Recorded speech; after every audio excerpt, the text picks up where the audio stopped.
নমস্কাৰ বন্ধুসকল, আজি মোৰ চেনেললৈ আপোনালোকক সকলোকে স্বাগতম জনাইছোঁ। আজি মই সান্দহ বনাবলৈ লৈছোঁ। সান্দহনো কেনেকৈ বনায় তাকে মই আজি অকণমান দেখাব বিচাৰিছোঁ। কিন্তু বিহু এতিয়া পিছত মই বনাই দেখাব বিচাৰিছোঁ। আৰু বহাগ বিহুত বিহুৱতীবোৰক যাৰ আছে সুধিছিলে সান্দহ কেনেকৈ বনায়, তেওঁলোকে তেতিয়া সান্দহ কেনেকৈ বনায় ক'ব নোৱাৰিলে।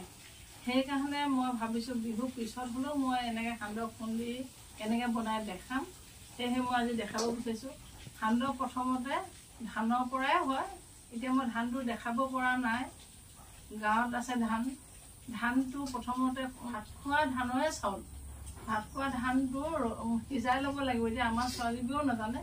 ভাত খোৱা ধানটো জুই জ্বলাই তেনেকৈ সিজাব লাগিব। এনেকৈ এইটো যেনেকৈ মই এতিয়া ভাজিম, এইটো এতিয়া মই দেখাইছোঁ, এতিয়া ভাজিম। এতিয়া জুই জ্বলাই ভাত খোৱা ধানখিনি সিজাব লাগিব। এখন কেৰাহীত, ডাঙৰ কেৰাহীখনত সিজাব লাগিব।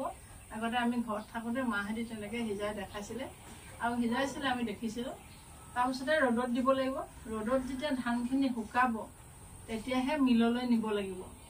মিললৈ নিয়াৰ লগে লগে সেই ধানখিনিৰ পৰা যিটো চাউল হ'ব, সেই চাউলটোকে উখোৱা চাউল বুলি কয়।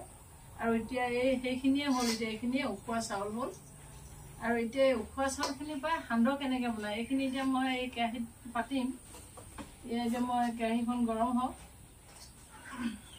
এইখিনি মই যেতিয়া ভাজিম, এয়া মই এইখিনি এতিয়া বনাইছোঁ।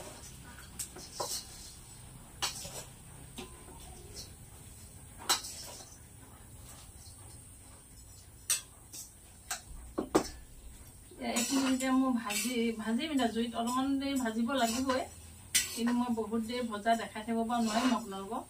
এইখিনি ভাজি শেষ যেতিয়া ৰঙচুৱা হ'ব, তেতিয়া সেইখিনিকে মানে ভজা শেষ হোৱাৰ পিছত এইখিনি কালাৰটো ধুনীয়া যেতিয়া হ'ব, সেইখিনি মই কৰাই হ'ব, মই দেখাম বাৰু। এইখিনি এতিয়া কৰাই হৈ গ'ল,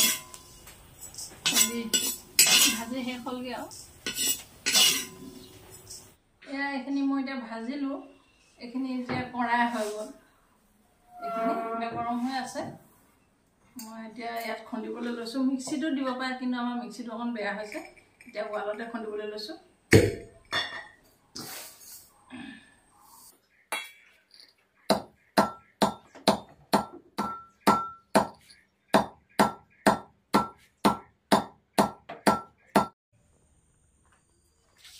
এয়া মোৰ সান্দহ খুন্দা হৈ গ'ল। আৰু এতিয়া এইটো খাব পাৰে। এতিয়া গাখীৰ লগতো খাব পাৰে, আপুনি দৈৰ লগতো খাব পাৰে। আৰু খাবতো জানেই বহুতে, কিন্তু এতিয়া মাংসৰ লগতো বনাই সান্দহটো খাব পাৰে। মই এইটো বনাই খাই দেখাম বাৰু এদিন। এয়া উখোৱা সান্দহ কেনেকৈ বনাই মই আপোনালোকক বনাই দেখালোঁ আৰু খুন্দিলোঁ। আৰু ভিডিঅ'টো আপোনালোকে সম্পূৰ্ণকৈ চোৱাৰ বাবে আপোনালোকক মই বহুত বহুত ধন্যবাদ দিলোঁ। ইমানতে ভিডিঅ'টো সামৰি মাৰিলোঁ। পুনৰ নতুন ভিডিঅ'লৈ আহি আছোঁ। নমস্কাৰ, বাই।